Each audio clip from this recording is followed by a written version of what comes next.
বিসমিল্লাহির রহমানির রহিম। পরম করুণাময় ও অসীম দয়ালু আল্লাহর নামে শুরু।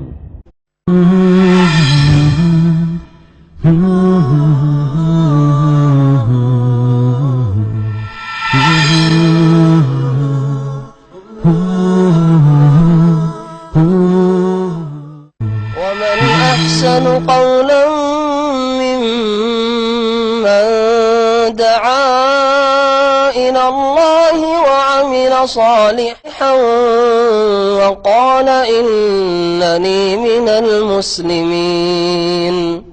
بسم الله الرحمن الرحيم. الحمد لله رب العالمين والصلاة والسلام على سيد المرسلين نبينا محمد وعلى آله وصحبه أجمعين. أما بعد فقد قال المؤلف رحمه الله تعالى ولمسلم عنه رضي الله عنه نهى رسول الله صلى الله عليه وسلم أن يجسس القبر وأن يقعد عليه وأن يبنى عليه.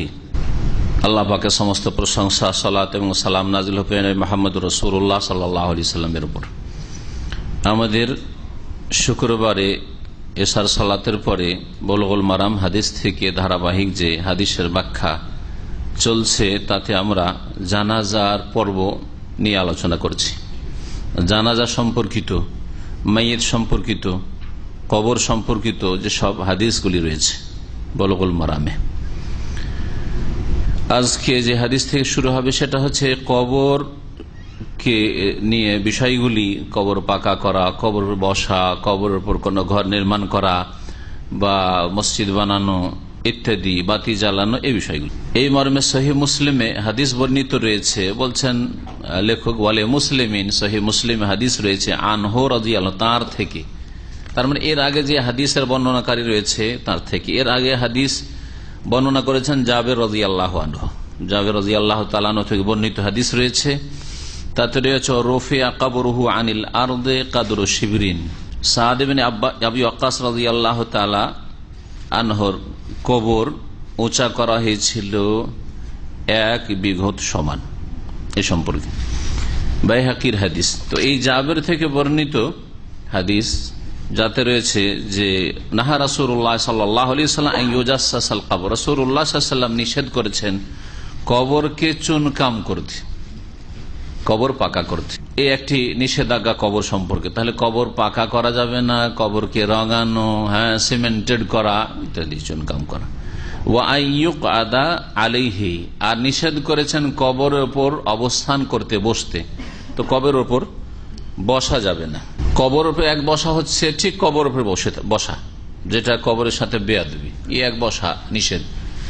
আর একটা হচ্ছে কবরের চারিদিকে মুজাবির হয়ে বসে থাকা। বিদাতীদের ভাষায় যারা কবর নিয়ে, মাজার নিয়ে ব্যবসা করে ওইগুলোকে মুজাবির বলে কবর। তো কবর নিয়ে বসে থাকা, রাত দিন বসে আছে কবর নিয়ে, যতক্ষণ আয় ইনকাম চলছে, নজরানা পড়ছে, কবর নিয়ে বসে আছে। এটাও এই হাদিসের অন্তর্ভুক্ত। সারাদিন ধরে কবর নিয়ে বসে আছেন কি জন্য? পেট ব্যবসার জন্য, যে ব্যবসা মাজারগুলিতে শুরু হয়েছে। এছাড়া দোয়া করার জন্য সবসময় বসে থাকতে হয় সারাদিন। এটা শরীয়তের বিধানে নেই, কেন বসে থাকবেন সারাদিন ধরে, সারা রাত ধরে? তো এটাও এই হাদিসের অন্তর্ভুক্ত। ওয়াইয়ুবনা আলাইহি, আরো নিষেধ করেছেন তার ওপর কোনো কিছু নির্মাণ করা থেকে। আইয়ুবনা আলাইহি, বেনা মানে বিল্ডিং তৈরি করা, কোনো কিছু নির্মাণ করা। মসজিদ নির্মাণ করেন, আর ঘর নির্মাণ করেন, আর গম্বুজ নির্মাণ করেন, আর যাই তৈরি করেন, কবর কোনো কিছু নির্মাণ করাও নিষেধ করেছেন রাসূলুল্লাহ সাল্লাল্লাহু আলাইহি ওয়াসাল্লাম। এই 3টি নিষেধাজ্ঞা আসলো এই হাদিসে। সুনানের কিতাবাদিতে এর কাছাকাছি আরেকটি হাদিস নেন আব্দুল্লাহ বিন আব্বাস রাদিয়াল্লাহু তাআলা আনহুমা থেকে বর্ণিত রয়েছে। ভাষ্যকার উল্লেখ করেছেন আন্নান নবী সাল্লাল্লাহু আলাইহি ওয়াসাল্লাম কাল, নবী সাল্লাল্লাহু আলাইহি ওয়াসাল্লাম বলেছেন লানাল্লাহু যাওয়ারাতিল কবর, আল্লাহ পাক লানত করেছেন, তার রহমত থেকে বঞ্চিত করার ঘোষণা করেছেন। আল্লাহ পাকের অভিসম্পাত হয়েছে জাওয়ারাতিল কবর, কবর জিয়ারতকারিনীদের ওপর। জাওয়ারাত শব্দটি শাব্দিক অর্থ করলে যা কবর বেশি বেশি জিয়ারতকারিনী, যারা যখন তখন কবর জিয়ারত করতে যায়। এই হাদিসে রয়েছে। আর একটা হাদিস সামনে আসছে যাতে বেশি বেশি জিয়ারত মোবাল্লাগার সেগা নেই, শুধু ইসিম ফাইলের সেগা জায়েরাতিল কবর, কবর জিয়ারতকারিনী রয়েছে। তাহলে কবর বেশি জিয়ারত করুক আর কম জিয়ারত করুক হ্যাঁ, মহিলারা যদি কবর জিয়ারত করে তাদের ওপর, কবর দেখতে যায়, কবর কাছে দাঁড়াতে যায়, তাহলে তাদের উপর লানত রয়েছে। এই দুইটি হাদিসে রাসূলুল্লাহ সাল্লাল্লাহু আলাইহি ওয়াসাল্লামের।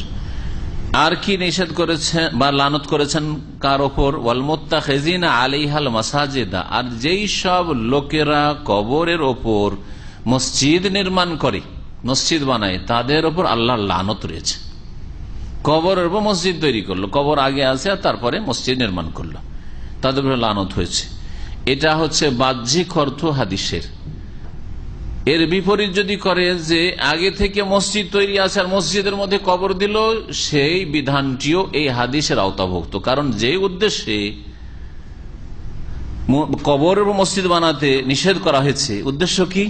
শিরক থেকে বাঁচানো, শিরক থেকে বাঁচানো। শিরকের সম্ভাবনা বেড়ে যায় যখন কবরের উপর মসজিদ, ওয়াল মুত্তাখিযিনা আলাইহা আলাল কুবুর, কবরের উপর মসজিদ বানাচ্ছেন।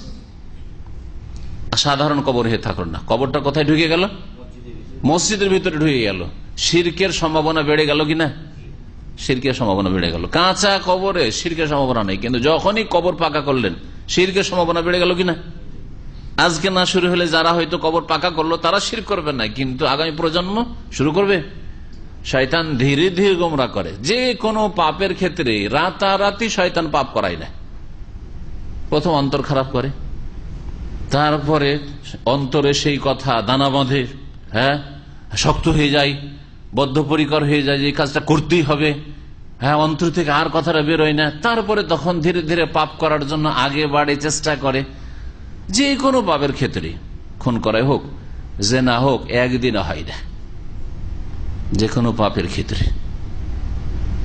কোন একজন মানুষকে চরিত্রহীন সাথে সাথে করা যায় না, ধীরে ধীরে ধাপে ধাপে ধাপে ধাপে চরিত্র নষ্ট করে। ঠিক তেমনি মানুষের, একজন মুসলিমের আকীদা নষ্ট করে ধীরে ধীরে।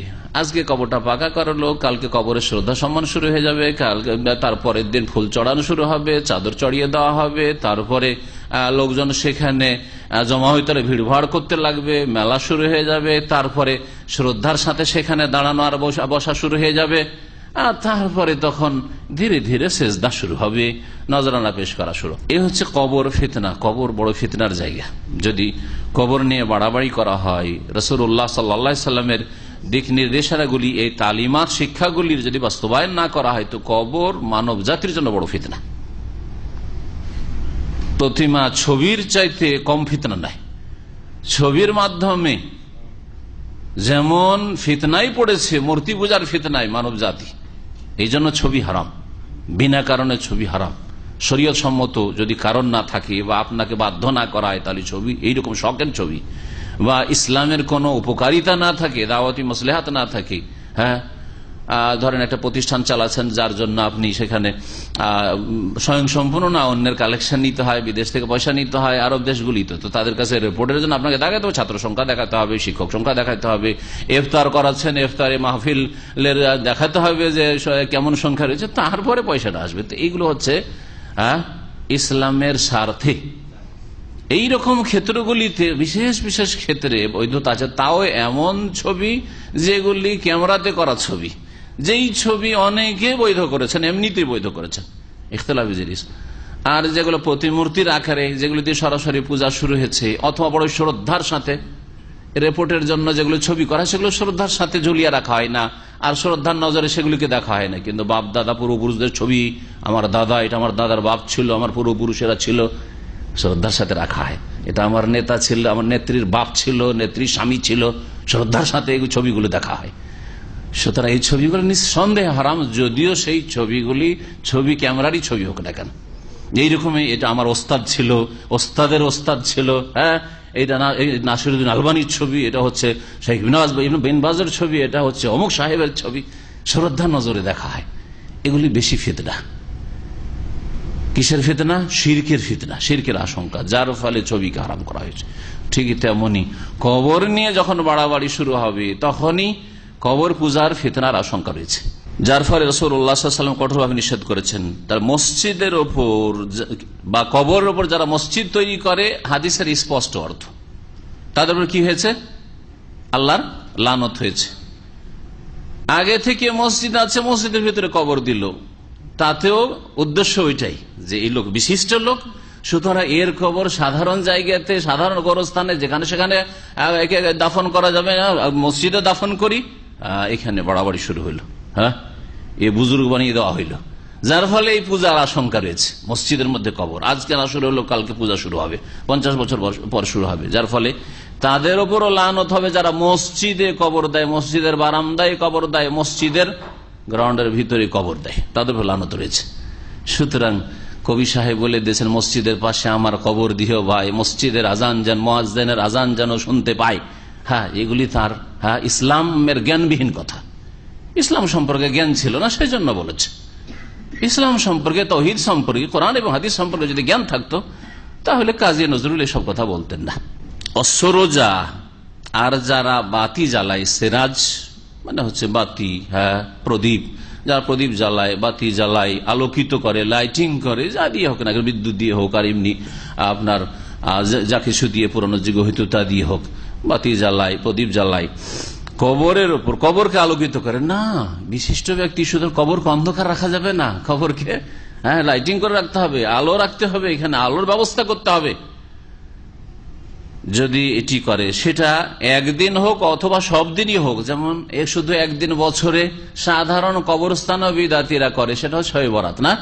ওদের শবে বরাত কি করে? কবরস্থানগুলিতে লাইটিং করে, অথবা কমপক্ষে পল্লী গ্রামও দেখেছি বিদাতিদের কবরস্থানে ওরা এই মোমবাতি জ্বালায়। কি করে? মোমবাতি দিয়ে আলোকিত করে। নেকির কাজ, এমন নেকির কাজ যে নেকির কাজের পর আল্লাহর লানত হয়েছে। ভালো করে শুনে রাখেন, শবে বরাতে এমন ভালো কাজ করে যে ভালো কাজের ওপর আল্লাহর লানত হয়েছে। আল্লাহর লানত হয়েছে কবর জিয়ারতকারিনী মহিলাদের ওপর, আর যারা কবরের উপর মসজিদ তৈরি করে বা কবরকে সিজদার স্থানে পরিণত করে, কবরকে সামনে রেখে সিজদা করে, অথবা কবরের ওপর বাতি জ্বালাই, কবরকে লাইটিং করে, তাদের উপর আল্লাহ পাকের লানত হয়েছে। আল্লাহ পাকের লানত হয়েছে। নবী করিম সাল্লাল্লাহু আলাইহি ওয়াসাল্লাম হাদিস, আর এই হাদিসগুলি নবী সাল্লাল্লাহু আলাইহি ওয়াসাল্লাম থেকে প্রসিদ্ধ। ভাষ্যকার বলছেন ওয়ান্নাহি ওয়া মুস্তাফিদুন আনিন নবী সাল্লাল্লাহু আলাইহি ওয়াসাল্লাম, নবী সাল্লাল্লাহু আলাইহি ওয়াসাল্লাম থেকে নিষেধাজ্ঞাগুলি খুব মশহুর, প্রসিদ্ধ। এমন নয় যে অজানা, মুসলিম জানেন না। এসব জিনিস ইসলামের কমন জিনিস, একজন সাধারণ মুসলিমের জন্য জানা ফরজ। তো এই হাদিসগুলিতে জানতে পারলেন যে কবর সম্পর্কে যে সব কাজগুলি নিষেধ, আর কেন নিষেধ সেদিকে ইঙ্গিত করলাম। এই বিষয় সম্পর্কে অনেক ওলামাদের বক্তব্য তুলে ধরেছেন ভাষ্যকার। তার মধ্যে শেখুল ইসলাম ইবনে তাইমিয়া রাহমাতুল্লাহ আলাইহির উক্তিটা এখানে নকল করছি। তিনি বলছেন, কালা শেখুল ইসলাম, নাহান নবী সাল্লাল্লাহু আলাইহি ওয়াসাল্লাম আনিল বিনাই আলাল কুবুর, নবী করিম সাল্লাল্লাহু আলাইহি ওয়াসাল্লাম কবরের উপর কোনো কিছু নির্মাণ করতে নিষেধ করেছেন। ও আমারা বিহাদমিহি, আর যদি কেউ বানিয়ে নিয়ে থাকে তা চূর্ণ বিচূর্ণ করে গুড়িয়ে দিতে বলেছেন, ভেঙে দিতে বলেছেন। নবী করিম সাল্লাল্লাহু আলাইহি ওয়াসাল্লাম ভেঙে দিতে বলেছেন না বলেননি? কোন হাদিসে? দেখি কার কি জানা আছে, কোন হাদিসে? আলী রাদিয়াল্লাহু তাআলা আনহুকে বলেছিলেন, কি বলেছিলেন?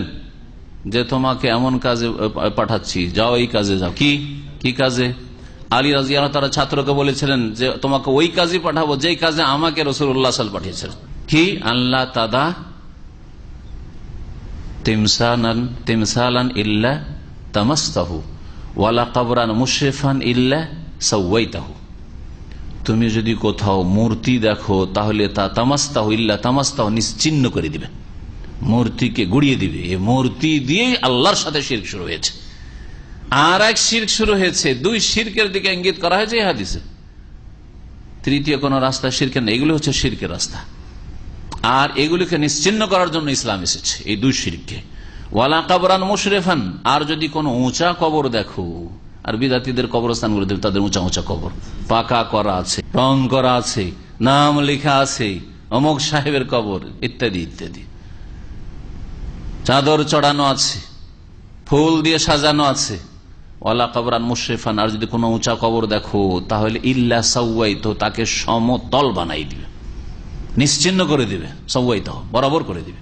তারপরে ইবনে তাইমিয়া রাহমাতুল্লাহ বলছেন যে ওয়ালাকাদ ইত্তাফাকাল আইম্মাতু আলা আন্না কিসওয়াতাল কবরে বিসিয়াবে মুনকারুন, কবরে যে চাদর চড়ায় এই সম্পর্কে শুনেন। বলছেন যে সমস্ত আইম্মাদের ঐক্যমত রয়েছে, ইমাম আবু হানিফা, শাফি, মালিক, আহমদ। এমন নয় যে হানফি মযহাবে চাদর চড়ানো জায়েজ বা মাকরুহ তানজিহ, না, এরকম কোনো ফতোয়া নেই।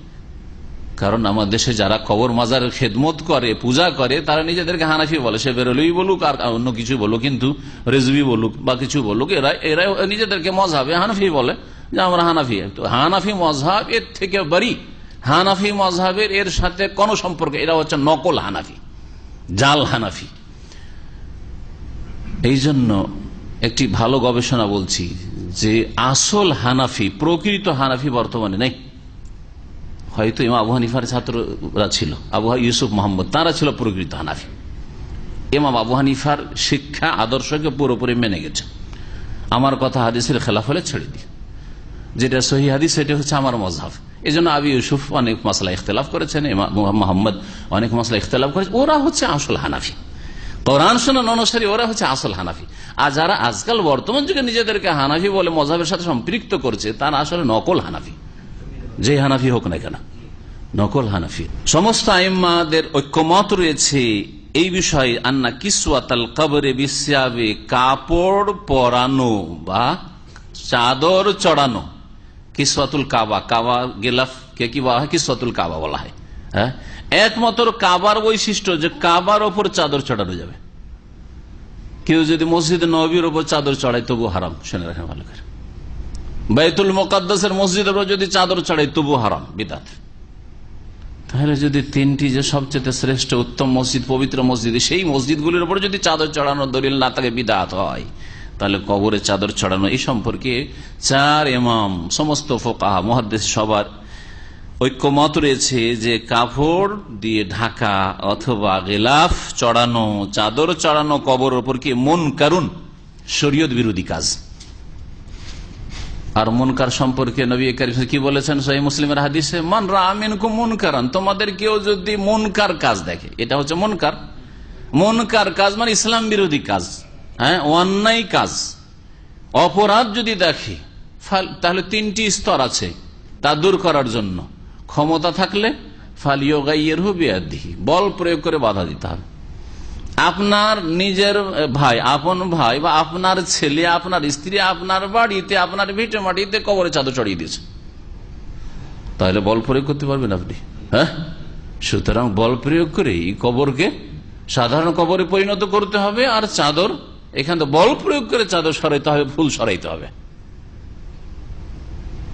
সরকার, যে কোনো মুসলিম সরকার গোটা দেশের উপর বল প্রয়োগ করা তার অধিকার রয়েছে, হ্যাঁ, বৈধ অধিকার রয়েছে, আর তার কাছে ক্ষমতাও রয়েছে। সুতরাং ফালিয়ুগাইয়িরহু বিয়াদিহি, সরকার উপর ফরজ পাকা কবর যেগুলি রয়েছে সেগুলি কাঁচা কবরে পরিণত করা, চাদর চড়ানো রয়েছে, চাদর সরানো, ফুল সরানো, যে কোনো মুসলিম শাসকের ফরজ। ফালিয়ুগাইয়িরহু বিয়াদিহি, এটা শাসকদের জন্য, এটা আলেম আর মুফতির জন্য না, এটা আমার কাজ নয়। আবার দু চারটা হরফ পড়েছেন, এই হাদিসটা পড়েছেন, আর গিয়ে রাতের অন্ধকার একটা কবরকে দিলেন একবারে ভেঙে, বড় ইসলামের খেদমত করে দিলেন। হ্যাঁ, এইটা কবরের চাদর চুরি করে বলছে ভালো কাজ করেছি না, চুরি করতে গিয়ে আপনি আসামি। আর যারা মুশরিক তারাই হচ্ছে মাশাআল্লাহ বাদী, তারা, হ্যাঁ, তারাই বাদী।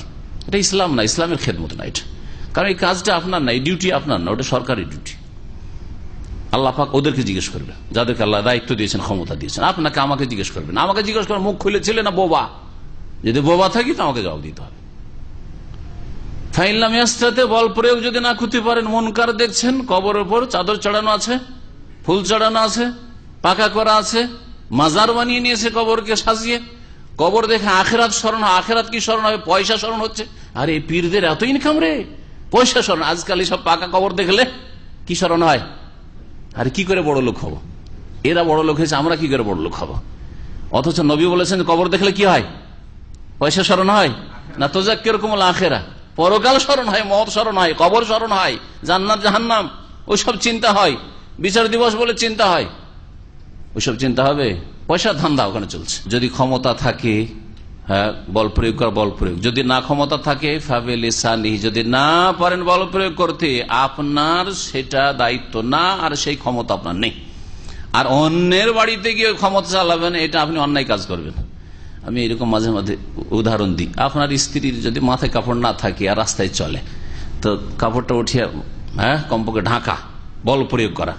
আর না ঢাকলে তাকে শাসন করা, প্রয়োজনে মার দেওয়া, তাতেও সংশোধন না হলে তালাক দেওয়া, ইত্যাদি ইত্যাদি, তার খাদ্য বন্ধ করে দেওয়া, ভরণ পোষণ বন্ধ করে দেওয়া, বাড়ি থেকে তাড়িয়ে দেওয়া, এগুলো আপনার ক্ষমতা আছে না? নেই, আছে। কিন্তু আপনার ভাইয়ের বউ, ভাবি, আপনার ভাবি, কিছু বেকুব লোক আছে মনে করি একই অন্য আছি আর আমার ভাবি বেহায়া চলবে কেন, কাপড়টা উঠিয়ে, ভাবির কাপড়টা উঠিয়ে মাথা লেগে দিচ্ছে, কথা করো।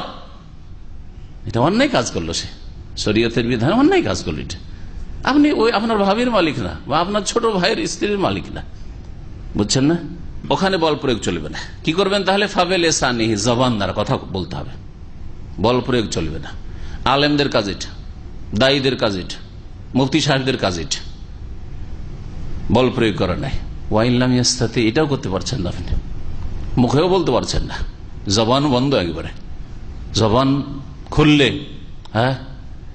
আপনার ওপর এমন শাস্তি বালা মুসিবত আসবে যেটা আপনার দুর্বলী মানে বরদাস্তি করতে পারবেন না হয়তো। ঠিক আছে, তাহলে কি করেন? ফাবে কালবেহি, অন্তর থেকে ঘৃণা করে প্রতিবাদ করেন, অন্তর থেকে ঘৃণা করেন এই যে মাজারের অবস্থা, এই অবস্থাকে, এবং যে কোনো রকমের অসহযোগিতা আপনার দ্বারা সম্ভব অসহযোগিতা করেন, সহযোগিতা নাই।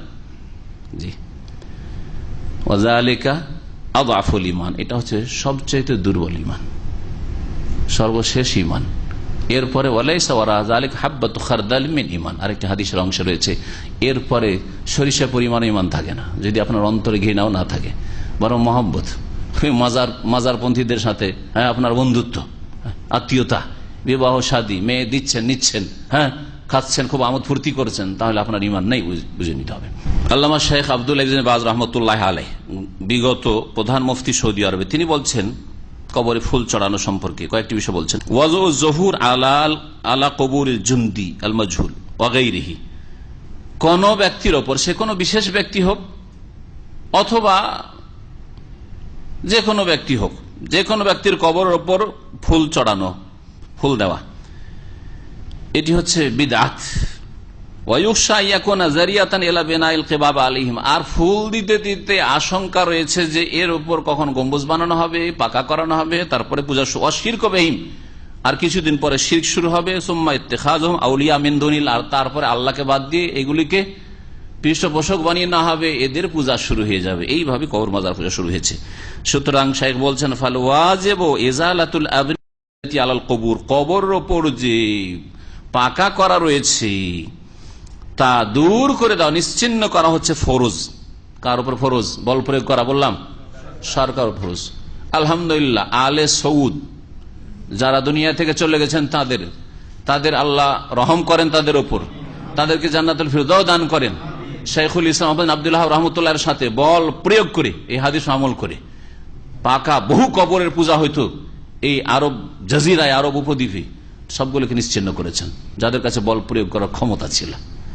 শেখ মোহাম্মদ আব্দুল ওয়াহাব তিনি দর্শ দিয়েছেন, বক্তব্য রেখেছেন, আর মোহাম্মদ বিন সৌদ, মোহাম্মদ বিন আব্দুল ওয়াহাব বক্তব্য করেছেন, তিনি দায়ী, আর বল প্রয়োগ সেনাবাহিনীর মালিক, শাসন ক্ষমতার মালিক মোহাম্মদ বিন সৌদ রহমতুল্লাহ আলাইহিমা, দুইজনে বল প্রয়োগ করে যেখানে যেখানে পাকা কবর আছে ভাঙা গড়িয়ে দাও, এই কাজ করেছেন। এটা হচ্ছে মুসলিম সরকারের ফরজ কাজ। আর এই কাজ করলে আল্লাহ পাক বরকত দেন।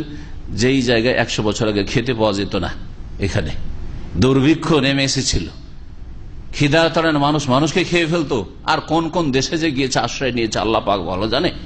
সুবহানাল্লাহ। এসব আরব এখানকার স্থানীয় লোকদের কাছ থেকে এসব গল্প শোনা, তাদের দাদা আমলের যুগের কথা, বেশি দূরের কথা নয়। আল্লাহ পাক এত নিয়ামত দিয়েছেন তাওহীদ প্রতিষ্ঠা করার জন্য আর কবর মাজার পূজাকে নিশ্চিন্ন করার জন্য, যে আপনি কল্পনাই করতে পারেন না যে এত নিয়ামত আল্লাহ পাক এখানে দিয়ে দিয়েছেন। তারপরে শেখ বলছেন ওয়ান তাসাওয়াবিল আরদ, কবরকে সমতল করে দেওয়া, ফালা তুরফা ইল্লা বিকাদরি শিবরে মুসান্নামাতান, কবরকে উঁচা করবেন, একেবারে মাটি সমান নয়, কারণ মাটি সমান যদি করে দেন বোঝা যাবে না যেখানে কবর আছে, একটু উঁচা হবে। কতটা? এতটা উঁচা করা হবে, সেটা হচ্ছে বেকাদরি শিবরে, 1 বিঘত, আধা হাত, গত সপ্তাহে বলছিলাম। আর সেটা হবে কিসের মতো? চূড়ার মতো, চূড়ার মতো করে এরকম থাকবে, চূড়া যেমন থাকবে চূড়ার মতো করে। লিউলামা, কেন একটু উঁচা করবেন? সামান্য আধা হাত, যাতে করে বোঝা যায় যে এখানে কবর আছে। সুতরাং ফালা তোহান, কবর যখন জানতে পারবে একজন মুসলিম, তখন কবর অবমাননা করবে না। ওয়ালাতুন বাসো, কবর ওটার উপরে চাষ করবে না, ওখানে কোনো কিছু আবাদ করে দিবে না। কবর সম্পর্কে আরো অনেকগুলি বিষয় রয়েছে যেই ফিতনায় লিপ্ত হয়েছে ভারত, বাংলাদেশ, পাকিস্তানের কবরপন্থী, মাজারপন্থী বা বেদাতপন্থীরা, তার একটি বিষয় হচ্ছে কবরের উপর গাছ লাগানো। কবরের উপর গাছ লাগানো এই সম্পর্কে হাইয়াতুল কিবারিল উলামা, যে সৌদি আরবের সবচেয়ে মানে নির্ভরযোগ্য যে সংস্থাটি রয়েছে, বড় বড় ওলামাদের যে একটি কাউন্সিল রয়েছে, হাইয়াতুন মানে কাউন্সিল, তাদের ফতুয়া, আর পুরো লম্বা ফতুয়ার শেষখানে উল্লেখ করছি আলোচনা করতে গিয়ে, তিনি বলছেন যে কবর হচ্ছে উপদেশ নেওয়ার স্থান। কবর দেখে আপনি উপদেশ নেবেন, পরকাল সম্পর্কে চিন্তাশীল হবেন, কিন্তু কবরকে সৌন্দর্য করলে এর উল্টো হয়ে যায়। এসব কথা উল্লেখ করার পরে হাদিসগুলো উল্লেখ করেছেন, কবরের বাতি জ্বালানো, তারপরে পাকা করা ইত্যাদি নিষেধ করা হয়েছে। এগুলো বলছেন আলাইহি ফাইনাল মাজলিসা ইউকাররির বিল ইজমা, হাইয়াতুল কিবারিল উলামার বড় ওলামারা সবাই একমত হয়ে তারা একমত হয়ে এই ফতোয়া দিয়েছেন, এই বিল ইজমা তাহরিমুত তাআররুদ লিল মাকাবির, কবর সম্পর্কে কোনো কিছু করা জায়েজ নয়।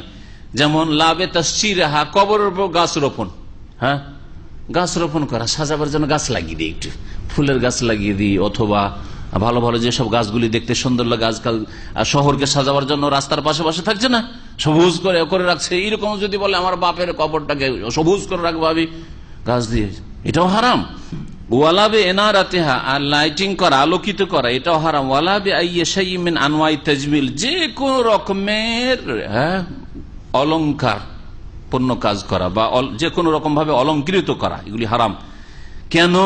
কারণ সালাফে সালেহিনরা যেইভাবে কবরকে রেখেছেন, সাহাবাই কেরাম, তাবেইন, তাবা তাবেইন, সেই রকম আপনার কবরকে ছেড়ে লিল ইবকায়ে আলা মা কান আলাইহি সালাফুস সালেহ, সালাফে সালেহিনের জামানায়, রাসূলুল্লাহ সাল্লাল্লাহু আলাইহি ওয়াসাল্লামের জামানায়, সাহাবাই কেরামদের জামানায়, তাবেইন, তাবা তাবেইনের জামানায় কবর পাকাও করা হইতো না, কবরকে সাজানো হইতো না, কবরে আলোকিত করা হইতো না, কবরে প্রদীপও জ্বালানো হইতো না, আর কবরের গাছও লাগানো হতো না। ওয়ালে তাকুন আল মাকাবির মাসদার ইজাতিন ওয়া ইবার ওয়া ইজকার, যাতে করে কবরের উদ্দেশ্য হচ্ছে সেখান থেকে উপদেশ নেবে, শিক্ষা নেবে, কবরের মাধ্যমে পরকালকে স্মরণ করবে, বা কবর দেখলে পরকাল স্মরণ তাকে করিয়ে দেবে এই কবর, এইরকম অবস্থায় যেন কবরগুলি থাকে। আবিল্লাহি তৌফিক, সাল্লাল্লাহু আলা নবিয়িনা মুহাম্মদ, এই বলে শেষ করেছেন ফতোয়া হাইয়াতুল কিবারিল উলামা। তারপরে আসি আরেকটি হাদিসের দিকে। বলছেন ওয়ান আমির ইবনে রাবিয়া রাদিয়াল্লাহু আনহু আন্না নবী সাল্লাল্লাহু আলাইহি ওয়াসাল্লাম সাল্লা আলা উসমান ইবনে মাজউন ওয়া আতা আল কবরা ফাহাসা আলাইহি সালাসা হাসায়াতিন ওয়া হুয়া কায়িমুন, রাওয়াহু দারাকুতনি।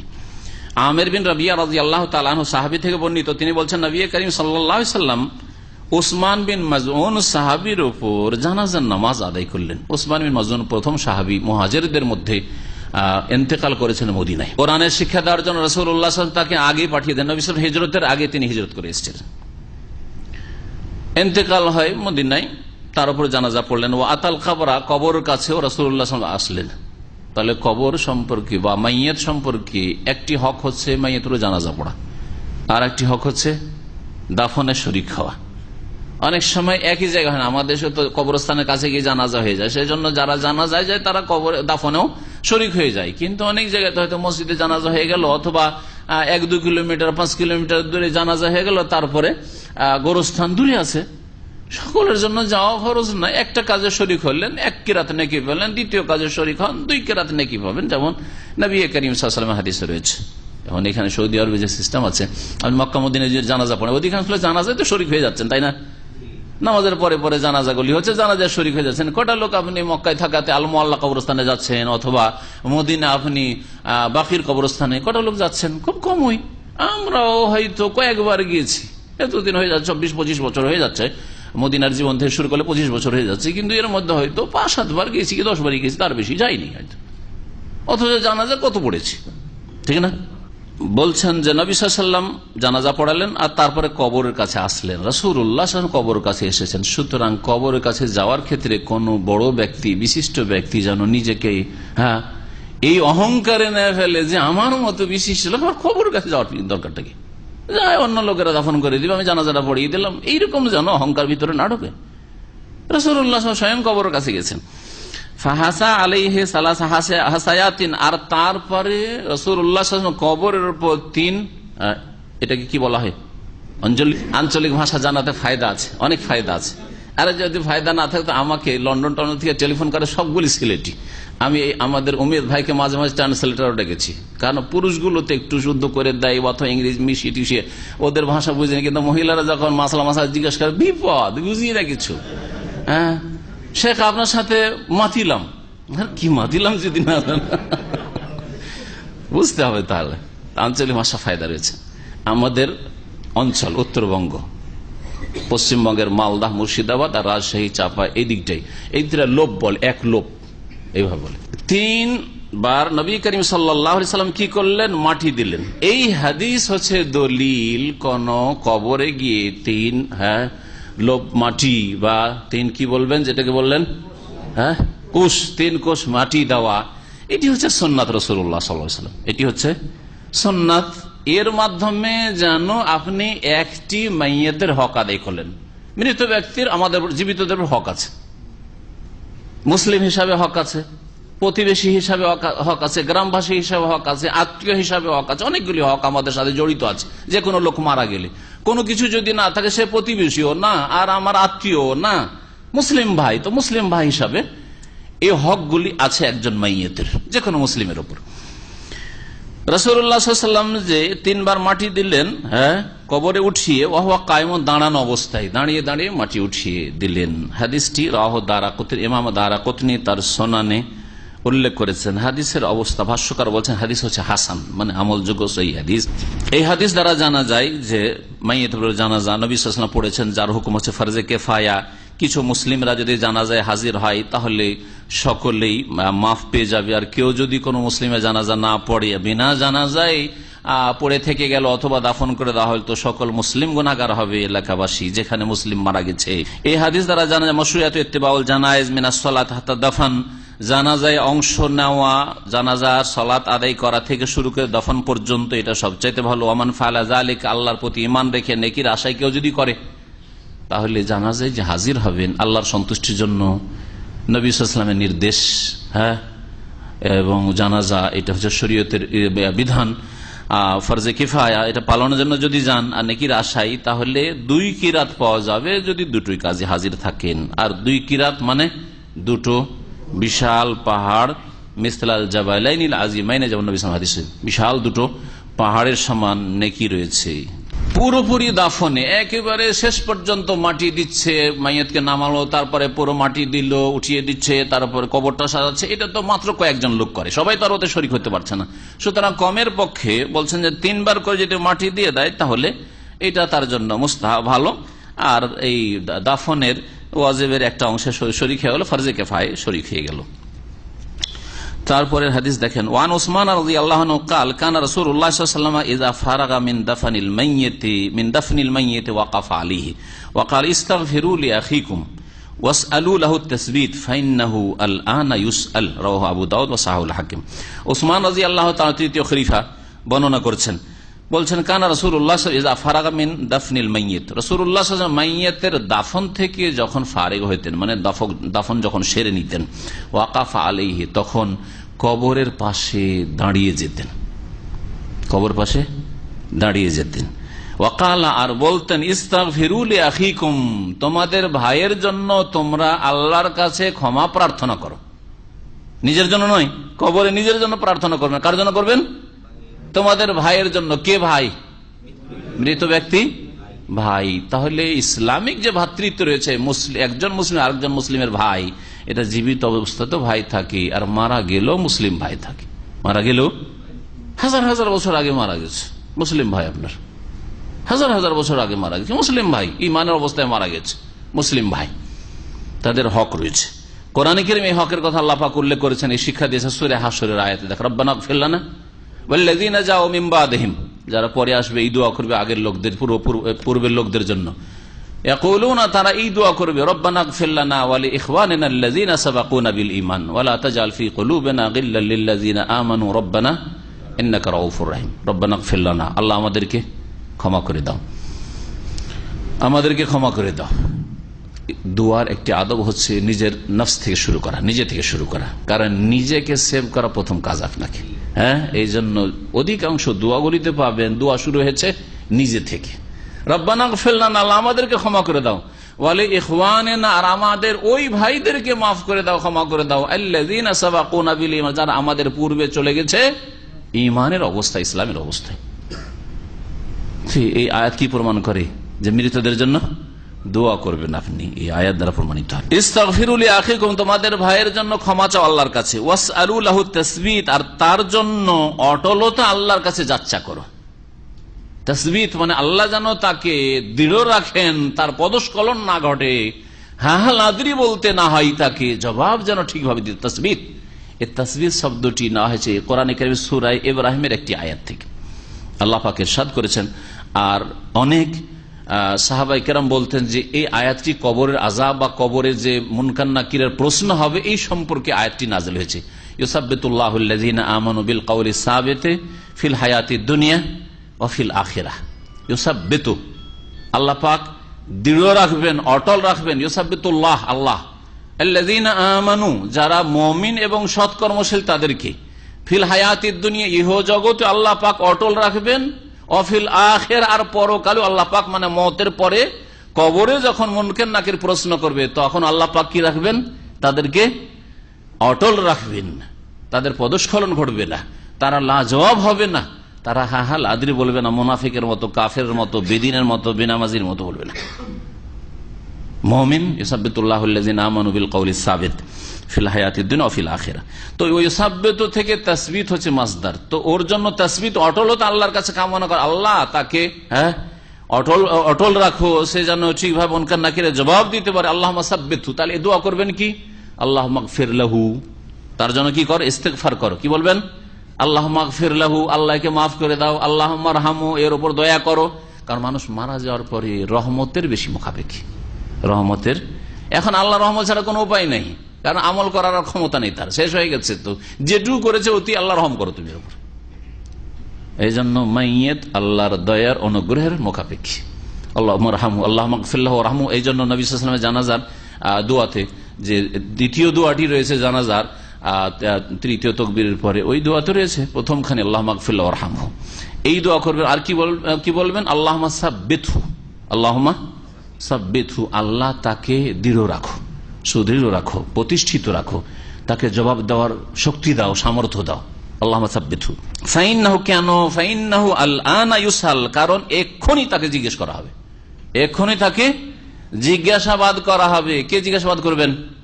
মুনকার এবং নাকির মালায়েকা জিজ্ঞেস করবেন। রাওয়াহু আবু দাউদ, হাদিস আবু দাউদে রয়েছে এবং ইমাম হাকিম হাদিসটিকে সহিহ বলেন, হাদিস সহিহ। এই হাদিস দ্বারা কি বুঝতে পারলেন? মাইয়াতকে দাফন করার পরে কি আছে? মাইয়াতের জন্য দোয়া আছে। বুঝতে পারলেন না? পারলেন না? দোয়া আছে। কিন্তু হাদিসে যতটা বুঝতে পারলেন ততটা করবেন, তাতে যদি বাড়াইতে শুরু করেন ওর নাম কি? এই হাদিসে কি একটু গন্ধ পেয়েছেন যে একসাথে সবাই দোয়া করো, তোমাদের একজনকে ইমাম বানিয়ে নাও, সে মোনাজাত করবে আর তোমরা আমিন আমিন করো, এরকম কথা আছে কি? তাহলে আমাদের দেশীয় জানাজাতে ইমাম সাহেব দোয়া করবেন আর সবাই কবরকে ঘিরে আমিন আমিন বলবেন, এর বৈধতা কোথায় পাওয়া গেল? এর দলিল চাই আমি, এর দলিল কোথায় পেলেন?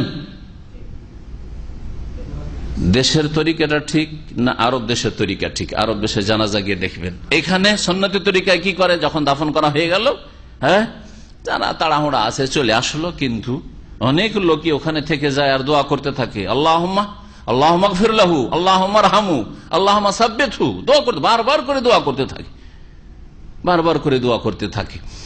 তো যারা গেছেন কবরস্থানে আর যারা যাননি তারা মাঝে মধ্যে গিয়ে দেখবেন, কারণ হাদিসের উপর আমল কোনখানে আছে সেটা যাচাই করার জন্য।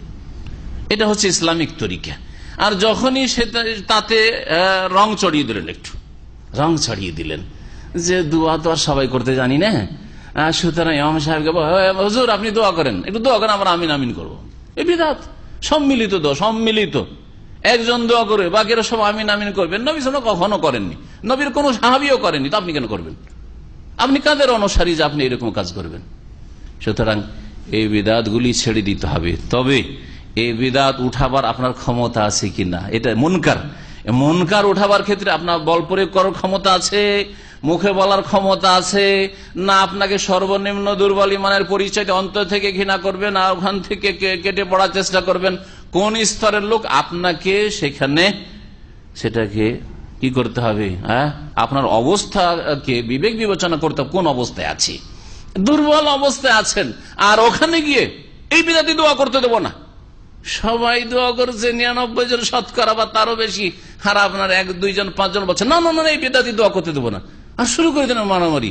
5 জন বলছে দোয়া করতে দেবো না, আর 95 জন সবাই বলছে, বা কয়েকশো আছে তার মধ্যে সবাই বলছে দোয়া করতে হবে। মার খাবেন না খাবেন না, দেশ থেকে বিতাড়িত হবেন কি হবেন না? এই বেদাতি কাজ, এসব বাড়াবাড়ি কাজ, এটাও সাহাবায়ে কেরামদের তরিকা ছিল না। আজকে জুমা পড়ে আসছিলাম, জুমাতে যে খুতবার অনুবাদ হয় ওখান থেকে আসছিলাম, তো এক ভাই বললো যে বাংলাদেশে কোন এক মসজিদে কিছু যুবক ছেলেরা সহি আকিদা পেয়েছে, কিন্তু সহি আকিদা পেতে গিয়ে ও আমাদের চেয়ে বেশি বোঝা শুরু করেছে। মুশকিলটা হচ্ছে কিছু লোকেরা যার কাছ থেকে পাক, হয়তো এমন ব্যক্তির কাছ থেকে শিখেছে সে নিজেই হয়তো বাড়াবাড়ি কথা বলে থাকে, হেকমত সেই বুঝে না, অথবা যার কাছ থেকে শিখেছে সে মধ্যমপন্থী, কিন্তু তার চাইতে বেশি ছাত্র বেশি বুঝে গেছে, বেশি শিয়ানা হয়ে গেছে। যার ফলে করেছি কি, মসজিদে লেখা আছে মসজিদে আল্লাহ আর মোহাম্মদ, এই গেটের ওই পাশে লেখা আছে আল্লাহ, এইদিকে লেখা আছে মোহাম্মদ। এমন না যে পাশাপাশি আল্লাহ মোহাম্মদ করা আছে, মানে আল্লাহ মোহাম্মদুন, তাহলে যিনি আল্লাহ তিনি মোহাম্মদ হয়, কিন্তু দূরাদূরি থাকে, 1 হাত আধা হাত দূরাদূরি আছে আল্লাহ আর মোহাম্মদ। দুটো গেট আছে এখানে, তো আছে না নেই? এক গেটের উপরে আল্লাহ লেখা আছে আর এক গেটের মোহাম্মদ লেখা আছে, তাহলে এর মানে কি শিরিক হয়ে যায়? কিছু লোকেরা এত ফতোয়াবাজি শুরু করেছে অল্প বিদ্যা নিয়ে, শিরিক হয়ে গেল। পাশাপাশি যে রাখা আছে, আরে পাশাপাশি রাখা থাকলে শিরিক হয়ে যায় নাকি? পাশাপাশি রাখা থাকলে শিরিক হয়ে যায়? তার পাশাপাশি কোরআনের পাশে একটা অন্য কিতাব ডিকশনারি রাখা থাকে, দুনিয়ার কিতাব রাখা থাকে, তো শিরিক হয়ে গেল নাকি? পাশাপাশি কোরআনের পাশে রেখে দিয়েছেন আপনি ডিকশনারি, বাংলা কিতাব বই রেখে দিয়েছেন। তো আল্লাহর মোহাম্মদের পাশাপাশি রাখলে তার নিয়ত শিরিক করা নেই, সে এটা অর্থ বুঝে না, ও কল্পনা করেনি যে আল্লাহর মোহাম্মদ লেখা আছে মানে আল্লাহ যিনি তিনি মোহাম্মদ, এটা তার নিয়তেও নেই। ইন্নামা আল্লামাল বিন্নিয়াত নবী বলছেন, আর আপনি কোথা থেকে বানিয়ে তাকে মুশরিক বানিয়ে দিলেন, আর শিরিক লেখা আছে, সুতরাং বল প্রয়োগ করতে হবে, আর তাও দুর্বল। মসজিদ না আপনার নেতৃত্ব আছে, না মসজিদে আপনার কোনো ক্ষমতা চলছে, সেখানে আমি মসজিদের সুন্নতি তরিকায় সুন্নতটা আদায় করতে পারছেন না, নামাজটা আদায় করতে পারছেন না আপনি, আর ওখানে ঘুরে করেছি কি মোহাম্মদটাকে ছিঁড়ে ফেলে দিয়েছে বেকুবগুলো। মোহাম্মদ করেছি যে মোহাম্মদের স্টিকার লাগা আছে, ওটা কি করেছে, উঠিয়ে ফেলে দিয়েছে। আর কি গ্রামবাসী একবারে খেপে গেছে, উঠিয়ে পড়ে লেগেছে, এগুলিকে একবার মার্ডার করে দেওয়ার মতো মেরে দেবে, এবং এদেরকে তো থাকতেই দিবে না, ও গ্রামে দেশেই থাকতে দিবে না। কত বড় বেকুফি কাজ এগুলো। প্রথম কথা বল প্রয়োগ করা, যেটা আপনার কাজ নয়। 2 নম্বর কথা, এখানে করে শিরিক হয় না, আপনি সেটাকে নিয়ে গিয়ে শিরিকে ভিড়াই দিলেন, মানুষের নিয়ত যে কি আছে সেটা বুঝলেন না। যদি বলেন যে এখানে কি রয়েছে, সংশয় রয়েছে, মানুষ সংশয়ে পড়ে যাবে। আল্লাহ মোহাম্মদ, অনেক মূর্খ লোক ভেবে নিতে পারে যে আল্লাহ মোহাম্মদ পাশাপাশি মানে মর্যাদায় সমান হয়তো বা কাছাকাছি, এইরকম গুমরাহির আশঙ্কাগুলি আছে। সুতরাং সতর্কতামূলক এইরকম লিখব না। আপনি যখন মসজিদ নিজে তৈরি করছেন অথবা আপনার নেতৃত্বে তৈরি হচ্ছে বা আপনার সেখানে কথা চলছে, তখন আপনি সেখানে করতে দেবেন না। অথবা গ্রামের লোকদেরকে মানিয়ে নিতে পেরেছেন, রাজি করে দিতে পেরেছেন, দেখেন এটা উঠিয়ে ফেলে দিই ভালো, কিন্তু আপনি ওখানে বল প্রয়োগ করে এমন মূর্খতার পরিচয় দিলেন যে ইসলামের খেদমত না করে ক্ষতি করে ফেললেন। বলছেন না? নবী করিম সাল্লাল্লাহু আলাইহি ওয়াসাল্লাম কাবাটাকে ভেঙে দিয়ে, কাবার একটা দরজা, এখন একটা দরজা আছে, ঠিক কিনা? কোরাইশরা পয়সা কমে গেছিল, দরজা 2টো করলে খরচ বেশি, একটা দরজা। কাবাটাকে বড় করে ওই হাতিম সহ করলে এটা ইব্রাহিমের বুনিয়াদি ছিল, খরচ বেশি, ছোট করে। কোরাইশরা করেছিল না করে নাই? নবী করিম মক্কা বিজয়ের পরে বলেছেন আয়েশাকে যে তোমার কম এই কোরাইশ জাতি, তোমার বংশ আমারই বংশ, কিন্তু তোমার বংশ। আমরা স্ত্রীদেরকে অনেক সময় বলি একই বংশ হলো, দেখো তোমার বংশের লোক, অথচ আমারও বংশ হয়তো একই বংশের, যদি স্বামী স্ত্রী 2 জন হয়, বলি না। তো নবী সাল্লাল্লাহু আলাইহি ওয়াসাল্লাম আয়েশা বলছে তোমার বংশ যদি নতুন সব নিউ মুসলিম না হইতো, নতুন এই কয়েকদিন আগে কুফরি ছেড়ে এসছে, এ আশঙ্কা না থাকতো যে আমি যদি কাবাকে আবার ভাঙি তো আবার মুরতাদ হয়ে যাবে। আরে মোহাম্মদ তো মূর্তি ভাঙলো, লাতুজ্জা মানাত এগুলো ভাঙলো, এর কাবাটাকে ভেঙে ফেলে দিল। দিয়ে গুমরাহ হওয়ার আশঙ্কা যদি না থাকতো তো লাহাদামতুল কাবাতা, কাবাকে ভেঙে ফেলতাম, এই কাবাকে ওয়ালা বানা ইব্রাহিমের ভিত্তির উপর ভিত্তি করে ওই বড় কাবা ইব্রাহিমের ভিত্তির উপর তৈরি করতাম। ওয়ালা জাআলতু লাহু বাবাইনি, আর তার 2টো দরজা আমি তৈরি করতাম। নবী আকাঙ্ক্ষা করেছেন না করেন নাই? পেরেছেন করতে কি? অথচ নবী কি আপনার মতো 3 হরফ পড়া না? তিনি শাসন ক্ষমতার মালিক, সাইয়্যিদুল মুরসালিন, রাসূলুল্লাহ। তার কাছে ওহী আসছে, আল্লাহ ইচ্ছা করলে জিবরাইল আলাইহিস সালাম দিয়ে ওহী নাযিল করে, কোরআনের আয়াত নাযিল করে বলে দিতে পারেন যে কাবা ভাঙা আমার হুকুম, আমি বলছি। যেমন কিবলা পরিবর্তন আমার আল্লাহর হুকুম, তেমন আমার হুকুম কোরআনে, বলতে পারতেন। তারপর এই আশঙ্কায় কাবাকে ভাঙেন নাই। বুঝছেন কি জন্য? হিকমত। ক্ষতির আশঙ্কা আছে, গুমরাহির আশঙ্কা আছে। এই লোকগুলি গুমরা হবে না, হবে না, ভুল ধারণা নেবে না যে এরা নবীর দুশমন। বলবে কি বলবে না যে এরা নবীর দুশমন, যখন নবীর নাম এরা বরদাস্ত করতে পারে না। আল্লাহ মোহাম্মদ লেখা আছে, মোহাম্মদকে টেনে ফেলে দিয়েছে। বিদাতিরা বলার সুযোগ পেয়ে যাবে, আরো গুমরা হবে, তাদের গুমরাহি আরো বেড়ে যাবে। তারপর হাদিসটা দেখা যাক, একটি বিদাত সম্পর্কিত হাদিস আর বিদাতের দলিল। শোনেন হাদিস, বিদাতের দলিল কিছু আছে, জয়ীফ জাল হাদিস। ওয়ান দামরা বিনতে হাবিব আহাদিব তাবেইন কালা কানু ইস্তাহিবুনা ইযা সুবিয়া আলাল মাইয়িতি কবরুহু ওয়ান সারাফান নাসু আনহু আন ইউকালা ইনদা কবরি ইয়া ফুলান কুল লা ইলাহা ইল্লাল্লাহ সালাসা মাররাত, ইয়া ফুলান কুল রাব্বি আল্লাহ ওয়া দীনুল ইসলাম ওয়া নবী মুহাম্মাদুন সাল্লাল্লাহু আলাইহি ওয়াসাল্লাম। রাওয়াহু সাঈদ ইবনে মানসুর মাওকুফান ওয়া লি তাবারানী নাহবুহু মিন হাদিস আবি উমামা মারফুআন মুতাওয়ালা। দামরা ইবনে হাবিব জনৈক তাবেই, আহাদুত তাবিন, কোন একজন তাবেই, তার থেকে বর্ণিত। তিনি বলছেন, তাবেই বলছেন, কানু ইস্তাহিবুনা, তারা মুস্তাহাব মনে করত, পছন্দ করত।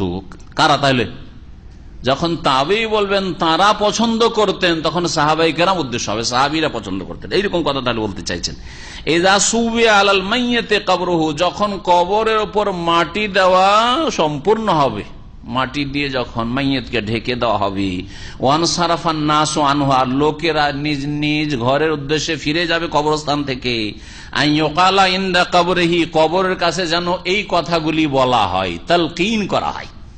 তালকিনের বিদাতের কথা এখানে রয়েছে, স্মরণ করানো হয়, রিমাইন্ড করিয়ে দেওয়া হয় মাইয়িতকে যে এগুলি জবাব দাও, এখনই তোমাকে সওয়াল করবে, স্মরণ করিয়ে দিচ্ছি। যেমন পরীক্ষা চললে, যখন বোর্ডগুলিতে পরীক্ষা হতো, আমরা ওই আলেম ফাজল, ওই আলিয়ার পরীক্ষাগুলিতে, সেন্টারে পরীক্ষা দিতে একটা পরীক্ষা গিয়েছি, তো দেখেছি জানালা দিয়ে হেল্প করার চেষ্টা করে, একটু বলে দিয়ে চেষ্টা করে, না হয় একটু কি চিট, যেটা নকল চিট, নকল পৌঁছে দেওয়ার চেষ্টা করে। আর যদি একটু সুবিধা দেয় তো সব বলে দেয়, লিখে বলে দেয়, লিখছে, চলছে। আর ভিতর ঢুকার অনেক সময় সুযোগ দিয়ে দেয়। এমনও থাকে অনেক সময় যারা গার্ড থাকে যে ভিতরে ঢোকারও সুযোগ দিয়েছে, ভিতরে ঢুকে বলে দিচ্ছে, পরিচিত আছে হয়তো বা ঘুষ খেয়েছে।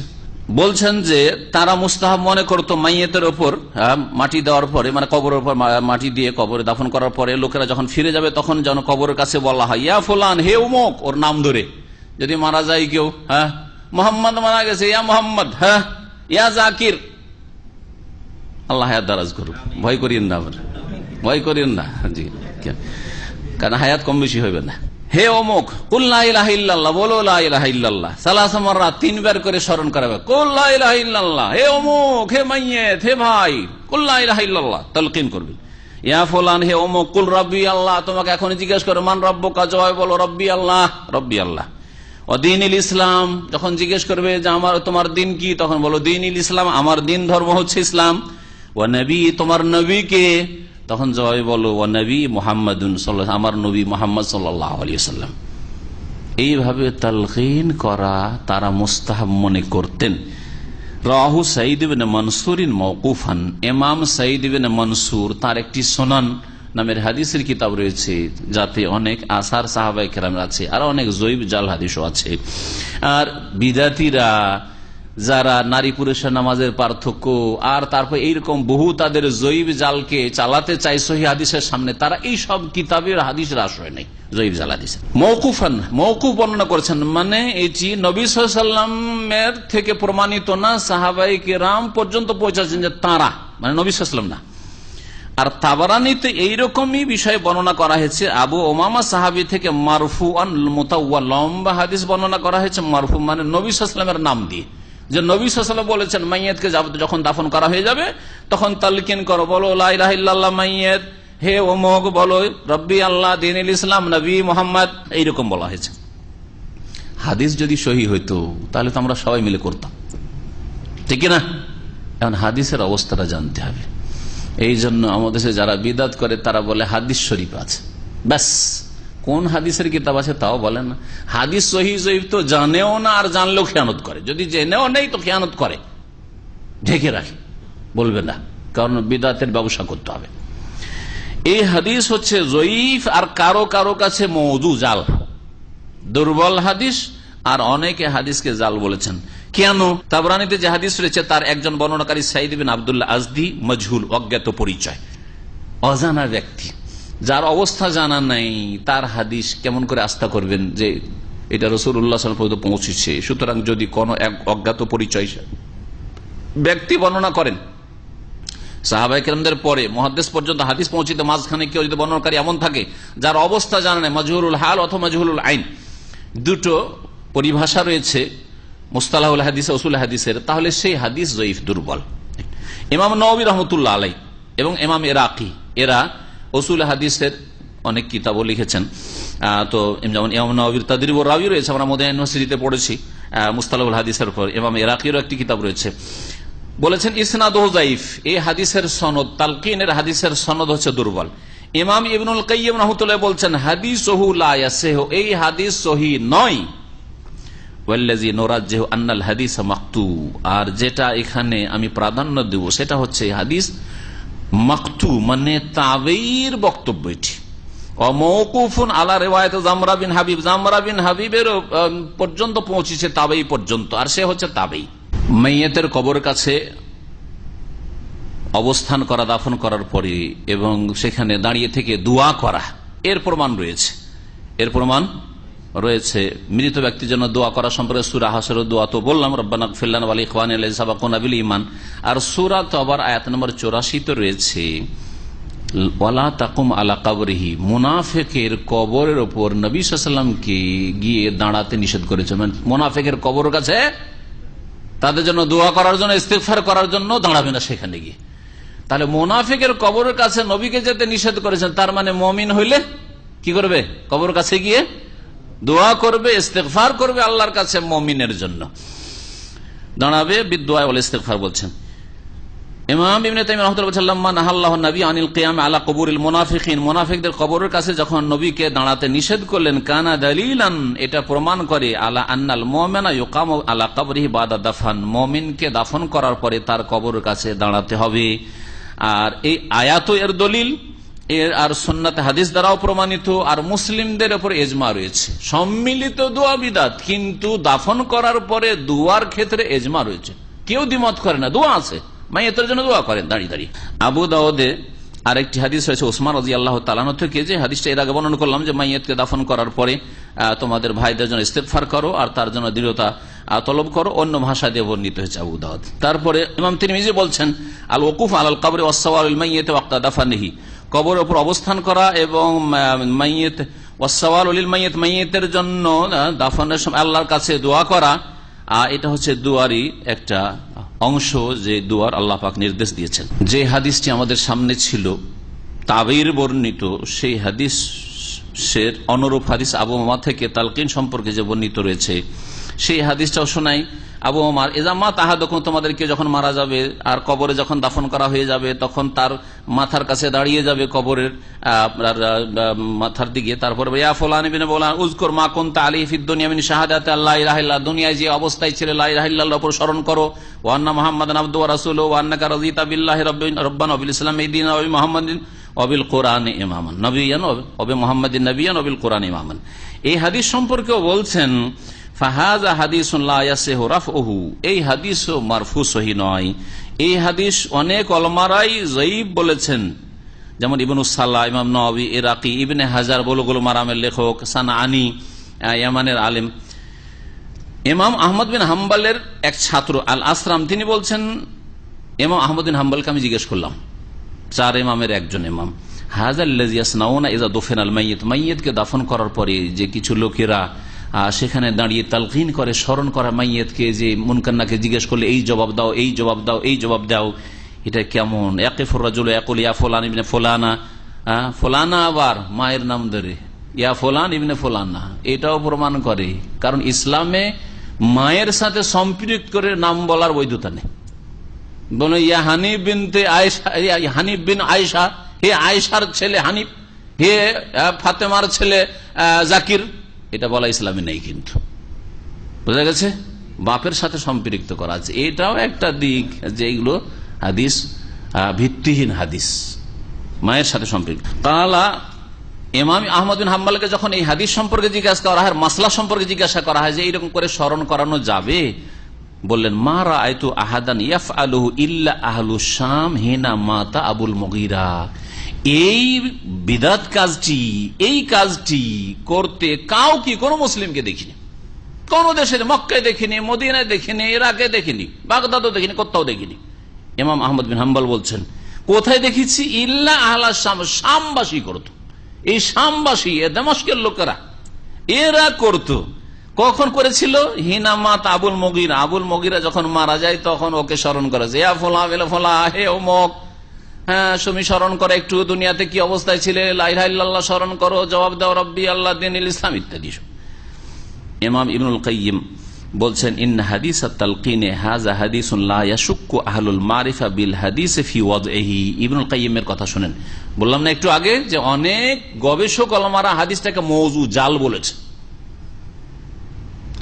বলছেন যে এই তালকিনের হাদিস, রিমাইন্ড করিয়ে দেওয়া, স্মরণ করিয়ে দেওয়া এই বাক্যগুলি মাইয়েতকে কবর কাছে দাঁড়িয়ে দাঁড়িয়ে দাফনের পরে, এই হাদিসটি সম্পর্কে হাদিসের পণ্ডিতগণ, আহলুল মারিফা, যারা হাদিস সম্পর্কে ওয়াকিফাল, তারা কোনো সন্দেহ করবে না যে এই হাদিস হচ্ছে কি বিল হাদিস ফি ওয়াদইহি, যে হাদিস হচ্ছে মওদু, জাল হাদিস, বানাওয়াট হাদিস। ইমাম হাইসামি বলছেন ফি ইসনাদিহি জামাআতুন লা মাআরিফুম, এই হাদিসের সনদে একদল বর্ণনাকারী রয়েছে যাদেরকে চিনি না আমি, মুহাদ্দিস বল চিনি না। ওয়াকাল নবী, নবী বলছেন হুয়া যায়িফ, যায়িফ। ইমাম সানাআনি বলছেন, সানআর ইমাম, ইয়ামানের ইমাম, বড় একজন আলেম ছিলেন, আর বুলুগুল মারামের একটা বিশাল লম্বা ভাষ্য রয়েছে তার, সবুল সালাম, পুরনো বুলুগুল মারামের সারা তিনি লিখেছেন। ইয়াতাহাসাল মিন কালাম আইয়িমাত তাহকিক, গবেষক ওলামাদের কথা থেকে বোঝা যায় আন্নাহু হাদিসুন যায়িফ, এই হাদিসটি স্মরণ করানো, মাইয়াতকে স্মরণ করার হাদিস হচ্ছে যায়িফ, ওয়াল আমালু বিহি বিদআহ, আর এর উপর আমল করে মাইয়াতকে স্মরণ করানো, যে এই জবাবগুলি দাও দাও দাও, এই করা বিদআত। ওয়ালা ইয়াগতারু বিকাসরাতি মান ইয়াফআলুহু, মেজরিটি করছে মুসলিম সমাজের, এই দেখে কেউ যেন প্রতারিত না হয়। সুন্দর কথা বলেছেন, আর সুন্দর সতর্কতা তিনি করেছেন যে দেখো সাবধান, দল ভারী দেখে ধোকা খেও না। সুতরাং কোন কাজ এত লোক করছে, আর এত বড় বড় আমাদের দেশে আলেমরা আছে, কিছু বলছে না, তারাও সমর্থন করছে, সুতরাং এটা হচ্ছে ইসলাম, এটা ভুল কথা। সহি কথা হচ্ছে কোরআন এবং হাদিসের দিকে ফিরে আসতে হবে। ইমাম ইবনুল কাইয়িম রাহমাতুল্লাহ আরো বলছেন কানা হাদিয়ুহু সাল্লাল্লাহু আলাইহি ওয়াসাল্লাম ইযা ফারাগা মিন দাফন জাদুল মাদে, বলেছেন তিনি, বলছেন নবী সাল্লাল্লাহু আলাইহি ওয়াসাল্লামের আদর্শ ছিল মাইয়াতকে দাফন করার পরে কামা আলা কবরিহি ওয়া আসহাবুহু, কবর পাশে নবী সাল্লাল্লাহু আলাইহি ওয়াসাল্লাম দাঁড়াইতেন, তার সাথী সঙ্গীরা দাঁড়াইতো, ওয়া সাআলাল্লাহ লাহু তাসবিত, আর তার জন্য ওই মাইয়াত, মৃত ব্যক্তির জন্য অটলতা, দৃঢ় থাকা, যাতে করে জবাব দিতে পারে, এই দোয়া করতেন আল্লাহ পাকের কাছে। তাকে মাইয়াতকে স্মরণ করাতেন না, বরং আল্লাহ পাকের কাছে দোয়া করতেন যে আল্লাহ ওকে অটল রাখো, জবাব দেওয়ার তৌফিক দাও। ওয়া আমারাহুম আন ইয়াসআলু লাহু তাসবিত, আর সাহাবায়ে কেরামদেরকেও নির্দেশ দিতেন যে এর জন্য দোয়া করো যেন আল্লাহ পাক তাকে অটল রাখেন। ওয়ালা ইউলাক্কিনু কামা ইয়াফআলুহুন নাসুল ইয়াউম, যেমন আজকাল লোকেরা কিছু করছে এইরকম তালকিন, রিমাইন্ড করানো করবে না, এই কাজ করবে না। ইমাম ইবনুল কাইয়িম রাহমাতুল্লাহ আলাইহি কার ছাত্র ছিলেন? তার বড় ওস্তাদ কে ছিলেন? সবচেয়ে বড় ওস্তাদ ইমাম ইবনে তাইমিয়া রাহমাতুল্লাহ আলাইহি। ইবনে তাইমিয়া রাহমাতুল্লাহ কোন দেশের মানুষ ছিলেন? শাম দেশের মানুষ ছিলেন। তো ইবনুল কাইয়িমও শাম দেশেরই মানুষ ছিলেন, দামেস্কের লোক ছিলেন। দামেস্কের দুর্গেই সারা জীবন অধিকাংশ সময় জেলে থাকতে ইবনে তাইমিয়া রাহমাতুল্লাহ আলাইহিকে। তাহলে শাম দেশের বিদাত, এটা হচ্ছে শাম দেশের। সিরিয়ার বিদাত হচ্ছে মাইয়াতের কবরের কাছে দাঁড়িয়ে তালকিন করা। জানি না বাংলাদেশে বিদাত আছে কিনা, বিদাতি এলাকায়, কারণ আমরা তো আবার আহলে হাদিসদের এলাকা বসবাস করি, তো এইসব বিদাত তো দেখি না। হ্যাঁ, সম্মিলিত মোনাজাতের বিদাত আবার আহলে হাদিসদের মধ্যে আছে। জান্নাতে পৌঁছানোর কন্ট্যাক্ট করে নেওয়া হয়। আমি দক্ষিণ ভারতের কেরালার ভাইদের, কেরালা যে সব আলেম ওলামারা আছে তাদের সাথে কথা বলে দেখেছি, ওদের ওখানে আছে, বিদাতিরা করে। শাফেই বিদাতি, আবার শাফিদের মধ্যে বিদাতি আছে।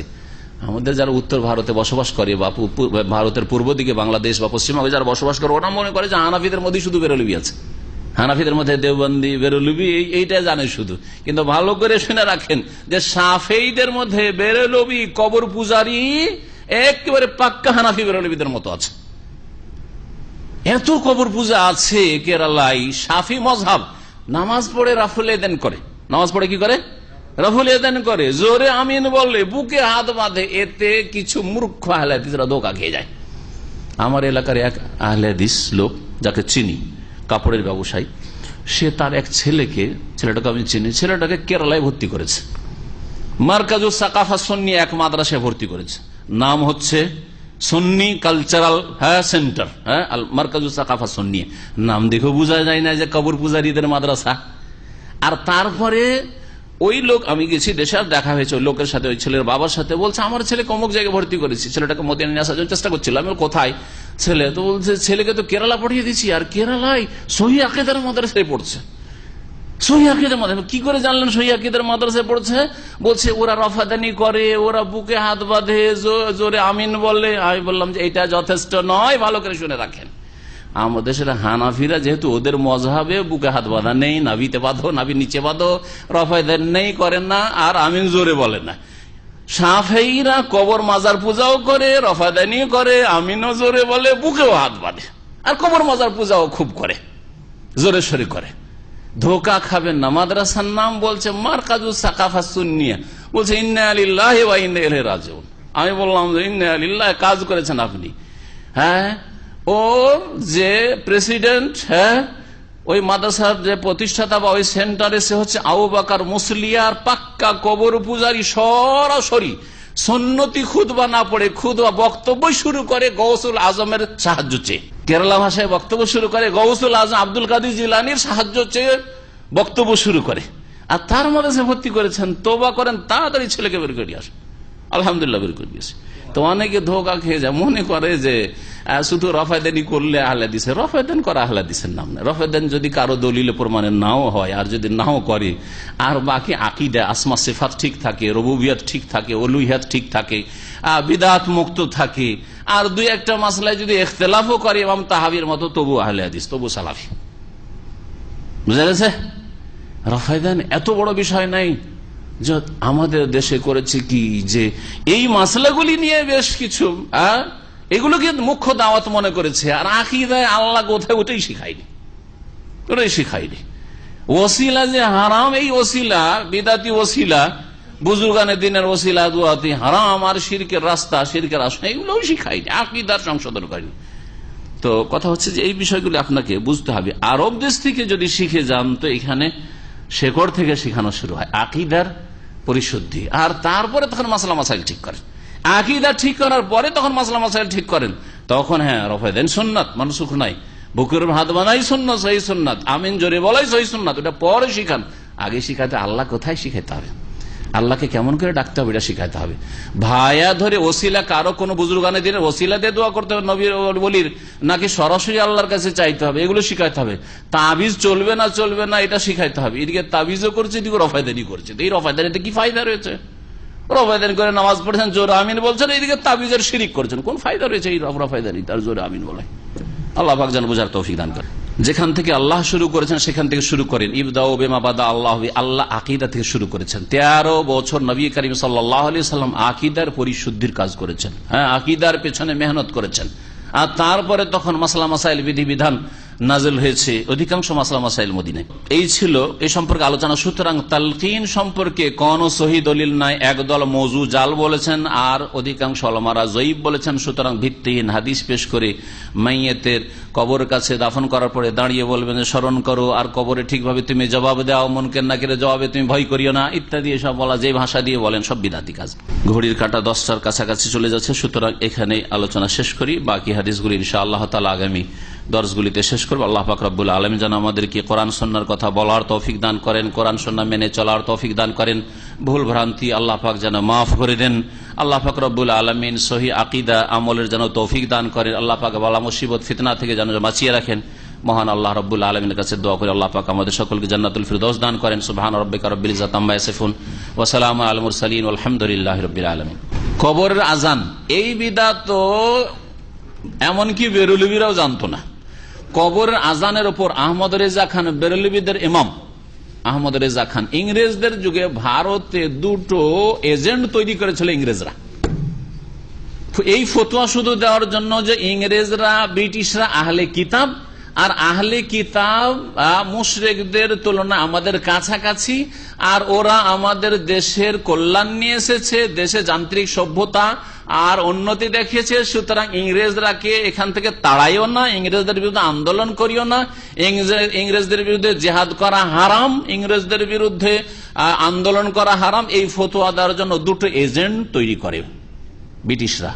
একজন হচ্ছে মির্জা গোলাম আহমদ কাদিয়ানি খবিস, নবুয়তের দাবিদার, যে নবী দাবি করেছিল, যার উম্মত হচ্ছে কাদিয়ানি। এরা মুসলিম নয়, আলহামদুলিল্লাহ অনেকগুলি মুসলিম দেশে এদেরকে অমুসলিম বলে ঘোষণা করা হয়েছে। জি, আর আল্লাহর কাছে আশা করি এবং শাসকদের কাছে আশা করি বাংলাদেশে যেন এই ঘোষণা করা হয়, যেমন পাকিস্তানে আলহামদুলিল্লাহ ঘোষণা আইয়ুব সাহেব রাহিমাহুল্লাহ এই ঘোষণা করে রেখেছেন। এটা যে আইয়ুব সাহেব যে ছিলেন একজন প্রেসিডেন্ট পাকিস্তানের বিগত, তার একটা ভালো খেদমত বলা যেতে পারে, যে কাদিয়ানীদেরকে অমুসলিম ঘোষণা করা, তারা মুসলিম বলে পরিচয় পাকিস্তানে দিয়ে পায়। সৌদি আরবে আগে থেকে এদেরকে অমুসলিম ঘোষণা করা আছে। কাদিয়ানি পাসপোর্ট নিয়ে কেউ হজে আসতে পারে, উমরা আসতে পারে না, মক্কায় ঢুকতে পারে না। আলহামদুলিল্লাহ এইরকম অনেকগুলি, আমি একটা কিতাব পড়েছি যে মুসলিম মনে হয় 15-20টা দেশ আছে, যেসব দেশগুলিতে অমুসলিম ঘোষণা করা আছে কাদিয়ানীদেরকে। কাদিয়ানি মিশন আর খ্রিস্টান মিশনে কোনো পার্থক্য নাই, দুটো একই জিনিস। ইংরেজরা যখন দেখলো যে মুসলিমদেরকে খ্রিস্টান বানাতে পারছে না, এই মির্জা গোলাম আহমদ কাদিয়ানিকে দিয়ে কাদিয়ানি মিশন শুরু করে দিল। ইসলামের নামে আহমদি, তারা নিজেদেরকে কি বলে? আহমদি। আহমদিতে ধোঁকা খেয়ে যায়। লোকে মনে করে, জানার শিক্ষিত লোকেরা মনে করে যে আহমদি মানে হয়তো নবীর নামে একটা আহমদ, হয়তো আহমদি মানে ওই দলই, কিন্তু নবীর নামের সাথে সম্পর্ক মির্জা গোলাম আহমদ কাদিয়ানি অভিশপ্তের সাথে সম্পর্ক এই কাদিয়ানিদের। কাদিয়ান ভারতের পাঞ্জাবের একটি শহরের নাম, ওখান থেকে কাদিয়ানি বলা হয়। এই এক এজেন্টকে দাঁড় করেছিল, আর এক এজেন্টকে দাঁড় করেছিল উত্তরপ্রদেশের বেরেলি একটি শহর রয়েছে, বেরেলি শহর, রায়বেরেলি দ্বিতীয় শহর। তাহরিক পত্রিকাতে এই তথ্যটি ভুল লিখেছে, কারণ শহরের নাম যদি জানা না থাকে তো লিখতে গিয়ে অনেকে ভুল করে, এই জন্য প্র্যাকটিক্যালে জানতে হয় অথবা কাছের লোকদের কাছ থেকে জানতে হয়। উত্তরপ্রদেশে দুটি শহর আছে এই নামে, একটা হচ্ছে রায়বেরেলি আর একটা হচ্ছে বেরেলি। তো আহমদ রেজা খান রায়বেরেলি ছিলেন না, বেরেলি ছিলেন। ওতে ওই সংখ্যাটাতে লেখা আছে রায়বেরেলির লোক তিনি ছিলেন না। তো যাই হোক, সে এই আহমদ রেজা খান বেরেলি শহরের লোক ছিল, বেরেলভি বলা হয় এর থেকে। এই ফিরকাটিকে আহমদ রেজা খানের কাজ ছিল ইংরেজদের যুগে ফতোয়া দেওয়া মির্জা গোলাম আহমদ কাদিয়ানির মতো, যে জেহাদ করা হারাম ভারতে ব্রিটিশদের বিরুদ্ধে। 2 নম্বর কথা, যে কবর মাজার পূজা আগে থেকেই চলে আসছিল, মঈনুদ্দিন চিশতির পূজা, আব্দুল কাদের জিলানির পূজা আর এইসব মাজার পূজা সব চলে আসছিল, কিন্তু এগুলোর দলিল কোরআন এবং হাদিসের অপব্যাখ্যা, তাহারিফ করে, অর্থের অপব্যাখ্যা করে কোরআন এবং হাদিস দিয়ে দলিল পেশ করা যে কবর মাজার পূজার নাম হচ্ছে ইসলাম, এই নোংরা খিদমতটি, কুফরি খিদমতটি, শিরকি খিদমতটি আহমদ রেজা খান করেছে। তার মধ্যে আহমদ রেজা খানের অনেকগুলি লিখনী আছে। এই গুমরাহ একটি বই লিখিয়ে, ছোট্ট একটা পুস্তিকা আছে, আজানুল কবর, কিতাবটি উর্দুতে লিখিত, কিতাবের নাম হচ্ছে কবরের আজান। তার আগে হানাফি যারা বেরোলি কবর মাজার পূজারী তারাও জানতো না, আর দেওবন্দিরা তো জানতোই না যে কবরে আবার আজান দেওয়া হয়। এই কিতাব পড়ে এখন বেরেলি থেকে, বেরেলিতে মাদ্রাসা আছে ওদের তরিকার, অনেকগুলি মাদ্রাসা ভারতে আছে, বাংলাদেশেও আছে, ব্রাহ্মণবাড়িয়াতে বড় বেরেলিদের মাদ্রাসা আছে, অনেক এলাকাতে আছে বাংলাদেশেও। এরা ওই পুস্তিকা পড়ে যে আমাদের ইমাম সাহেব আহমদ রেজা খান, আহমদ রেজা খানের নাম কিন্তু আহমদ রেজা খান বলবে না, আরে মোহাম্মদ রসুল্লাহর নাম বলতে পারে, কিন্তু জীবনে কোন বেরেলভি আকিদার লোক, রেজবি লোক আহমদ রেজা খানের নাম বলবে না, বড় বেয়াদবি হয়ে যাবে। কি বলে তারা জানেন? আলা হযরত, আলা হযরত বলে। যেমন দেবন্দি ভাইরা কখন আশরাফ আলী থানভীর নাম বলবে না, কি বলবে? হাকিমুল উম্মত সাহেব বলেছেন, হাকিমুল উম্মত সাহেব বলেছেন। এরা বলে আলা হযরত বলেছেন। আলা হযরত মানে মহান হযরত, আলা মানে তো বুঝছেন, আলা হযরত মানে মহান হযরত বলেছেন। মহান হযরত যদি হয় কেউ, তো রাসূলুল্লাহ সাল্লাল্লাহু আলাইহি ওয়াসাল্লাম, মহান দরবার তার, আল্লাহ পাকের পর্দাবান মানুষের মধ্যে। এই আহমদ রেজা খানের একটি কিতাব, কবরে আজান দিতে হবে। কবর আজানের দলিল কিচ্ছু নেই। দলিল হচ্ছে যে সাদ বিন মুআযের জানা যায় যখন নবী সাল্লাল্লাহু আলাইহি ওয়াসাল্লাম সাদ বিন মুআযকে দাফন করলেন, তখন কবরটা চেপে ধরেছিল, সহিহ হাদিস আছে। কবর কি করেছিল? চেপে ধরেছে। তখন নবী সাল্লাল্লাহু আলাইহি ওয়াসাল্লাম বলেছিলেন সুবহানাল্লাহ, সুবহানাল্লাহ বলেছিলেন। কবরে চেপে ধরার পরে কবরটা আবার ছেড়ে দিল। এখন সাদ বিন মুআযকে কেন এই কবরে চেপে ধরেছিল এর দুটো ব্যাখ্যা আছে ভাষ্যকার যারা হাদিসের ব্যাখ্যা করেছেন তাদের কাছে। একটা হচ্ছে মহব্বতের সাথে, আর মহব্বতের সাথে হইতে পারে কারণ আসমান জমিন ভালো মানুষের সাথে মহব্বত করে, এর দলিল কোরআনে কারিমে রয়েছে। আল্লাহ ফিরাউনের ধ্বংস সম্পর্কে বলছেন ফামা বাকাত আলাইহিমুস সামা ওয়াল আরদ, এই ফিরাউনের ধ্বংসে আর ফিরাউনের সেনাবাহিনী ধ্বংসে আকাশও কাঁদেনি আর জমিনও কাঁদেনি। তার মানে কি বোঝা যায়? মাফহুমে মুখালিফ, বিপরীত অর্থ কি বোঝা যায়? যে নেক লোক যদি মারা যায় তাহলে আকাশও কাঁদে, কষ্ট পায়, আর জমিনও কাঁদে।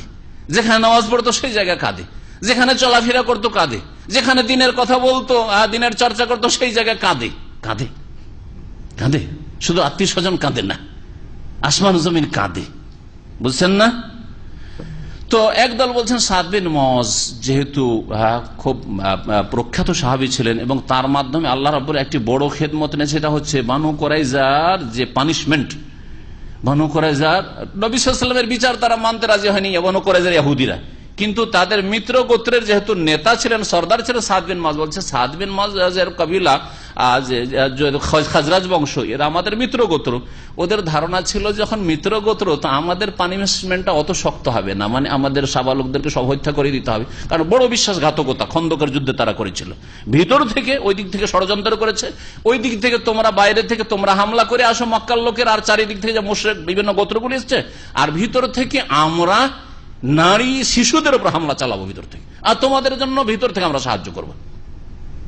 বাড়ির ভিতরে আপনার ভাই যদি এরকম দুশ্মন হয় বা আপনার মহল্লাতে দুশ্মন থাকে, বাইরে থেকে ডেকে নিয়ে আসে, তাহলে কত বড় রিস্ক থাকে মানুষের, ঠিক না? তো আল্লাহ এর অপরাধে আসমানের ফয়সালা ছিল যে এদের সাবালকগুলিকে সবলিকে হত্যা করতে হবে। নবী সাল্লাল্লাহু আলাইহি ওয়াসাল্লাম এই মীমাংসা যদি করে দেন বা এই বিচার শুনিয়ে দেন তো ইহুদিরা মানতে রাজিরা। নবী সাল্লাল্লাহু আলাইহি ওয়াসাল্লাম ওহীর মাধ্যমে জানলেন, আর যে কোনো কাজ বিনা ওহীতে তিনি করেননি। সাদ বিন মুআযকে বিচারক মানলে ঠিক আছে। সাদ বিন মুআয অসুস্থ অবস্থায় তিনি আহত ছিলেন, ওই খন্দকের যুদ্ধে একটা তীর লেগেছিল, আহত ছিলেন, কিন্তু আল্লাহ পাক এই বিচার করে দেওয়ার জন্য বাঁচিয়ে রেখেছেন। নবী করিম সাল্লাল্লাহু আলাইহি ওয়াসাল্লাম বলেন তোমাকে বিচারটা করে দিতে হবে। তিনি বলে ইয়া রাসূলুল্লাহ, এদের সাবালকগুলিকে সবগুলি হত্যা করতে হবে, এদের নারী শিশু নাবালক যেগুলো আছে সেগুলোকে সব বন্দী করতে হবে, এগুলোকে সব দাস দাসী বানাইতে হবে, এটা হচ্ছে আমার ফয়সালা। নবী সাল্লাল্লাহু আলাইহি ওয়াসাল্লাম বলেছিলেন যে সাদ, তুমি সাত আসমানের উপর আল্লাহ যে ফয়সালা করেছে সেই ফয়সালা করেছো, সেই ফয়সালা তুমি করেছো। তোমার ফয়সালা আল্লাহ পাকের সাত আকাশের উপর ফয়সালার অনুকূলে হয়েছে। এই খেদমত কার দ্বারা হয়েছিল? সাদ বিন মুআয দ্বারা। তো তাকে কবরে চেপে ধরেছে, হতে পারে ভালোবাসাতে, হতে পারে ভালোবাসা জড়িয়ে ধরি না আমরা অনেকদিন পরে, যাকে খুব ভালোবাসেন, হ্যাঁ জড়িয়ে ধরেন না, 1 মিনিট ধরে জড়িয়ে থেকে গেল, আপনার মা আপনাকে 2 বছর 5 বছর পর পেয়েছে, করেন না? আর এক দল বলছেন যে কোনো যতই নেক বান্দা হোক না কেন কবর একবার চাপ দেয়, কবরের যে পরীক্ষা বা কবরের একটা আযাব এর চাপ দেয় একটা, সেটা যেরকম আল্লাহু আলাম। তো যাই হোক, সুবহানাল্লাহ যে বললেন, কথাটা সারি, সুবহানাল্লাহ যে বললেন কে? রাসূলুল্লাহ সাল্লাল্লাহু আলাইহি ওয়াসাল্লাম। আশ্চর্য হয়ে বলেছেন, তাই না? আর তারপরে কবরটা ছেড়ে দিল। কিন্তু আহমদ রেজা খান অপব্যাখ্যা করছে, বলছে নবীর তসবিহ করাতে কবরের আযাব দূর হয়ে গেল, কবর চেপে ধরেছিল ছেড়ে দিল। সুতরাং আমরা যদি আজান দিই, শুধু সুবহানাল্লাহ বললাম না, আজানের সবগুলি কালেমা পড়ি, তো কবর আযাব দূর হবে কি হবে না? মূর্খ লোককে হ্যাঁ করিয়ে নেবে, সবাই হ্যাঁ হ্যাঁ করবে। এত জাহেল মূর্খ সমাজ, দেওয়ানবাগি বলছে দেখো তোমাদের বিশ্বাস আমি নবীর জামাই কিনা, বলো, বলছে সবাই হ্যাঁ, গরু ছাগল সব সামনে, সব গরু ছাগল চাইতে অধম, বলছে হ্যাঁ আপনি নবীর জামাই ফাতেমার স্বামী, আউযুবিল্লাহ। এইরকম তো গরু ছাগল আমাদের দেশে বাস করে, নাউযুবিল্লাহ। লাগবে কথাটি, কিন্তু আসলে গরু ছাগল ওর চাইতে ভালো। গরু ছাগল অন্তত হ্যাঁ বলবে না ভুল কথায়, ও কথা বলবে না, নীরব থাকবে, হ্যাঁ বলতে যাবে না বাতিল কথার উপর। আর এই জাহিল গুলো কি করে বলছে আউযুবিল্লাহ আউযুবিল্লাহ, কুফরিয়া কথা বলছে, তারপরে হ্যাঁ হ্যাঁ চিল্লাচ্ছে সব। উলাইকা কাল আনাম, চতুষ্পদ জন্তু চাইতে বলহম আজাল, অধমে নিকৃষ্ট এরা। তো বলছিলাম যে হইচই করে যখন বেরুলি বক্তরা বক্তব্য করে আহমদ রেজা খানের কথা, দেখো আজান দিলে কবর আযাব দূর হয়, কোথা থেকে কোথায় নিয়ে লাগিয়ে দিল। আর দলিল পেশ করে আজান দিলে কি হয়? কবর আযাব দূর হয়। সুতরাং কবর আজান দাও, দাফন করার আজান শুরু হয়। বেরলবিরা অনেকে বিরোধিতা করে, যারা এই বিদাতটি জানে না যে আমাদের মুরব্বীর কিতাব ইমাম সাহেবের কিতাব আছে, হ্যাঁ ইমামুদ দলাল, জাহান্নামের ইমাম এগুলি গুমরাহির ইমাম এগুলি কবর পূজারী সব। আল্লাহ পাক যেন সকলকে, যারা তাদের হালাক হয়ে গেছে তাদের তো শাস্তি আফজাইলা মাকাদ্দামা যা হওয়ার হচ্ছে, আর যারা বেঁচে আছে আল্লাহ পাক তাদেরকে যেন হেদায়েত দান করেন, আর এইসব গুমরাহি থেকে আল্লাহ পাক যেন বাঁচিয়ে রাখেন। কথা লম্বা করে দিন আপনারা। এই সব কবর আজান জিজ্ঞাসা করে, কিন্তু কবর আজান একটি বিদাত, যেই বিদাতকে হানাফি এমনকি বেরলভিরাও সাপোর্ট করে না অনেকে। আল্লাহ পাক যেন এইসব গুমরাহি থেকে মুসলিমদেরকে বাঁচিয়ে রাখেন। ও সাল্লাল্লাহু আলা নবিয়িনা মুহাম্মদ ওয়া আলা আলিহি ওয়া সাহবিহি আজমাইন।